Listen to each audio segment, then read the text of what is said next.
Hi everybody, this is Judy at Judi in the Kitchen. Today we're talking about kale, and I have a list of some specific food and flavor combinations that are known to pair well with kale. So if you're looking for some specific recipe or meal ideas using kale, hopefully this will help you out.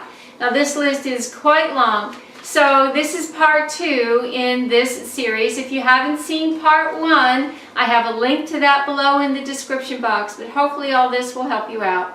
Try pairing kale with chili paste, eggs, garlic, and potatoes.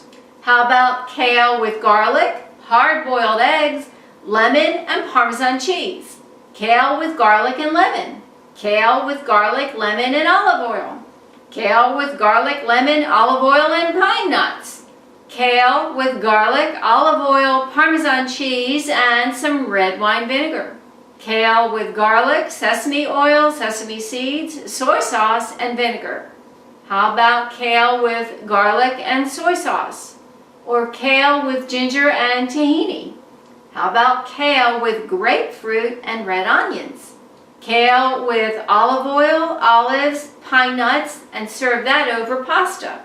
How about kale with olive oil, onions, oranges, and raisins? Or kale with rosemary and white beans. I do hope this helps to give you some new ideas for something to do with kale. This is Judi at Judi in the Kitchen. Bye for now.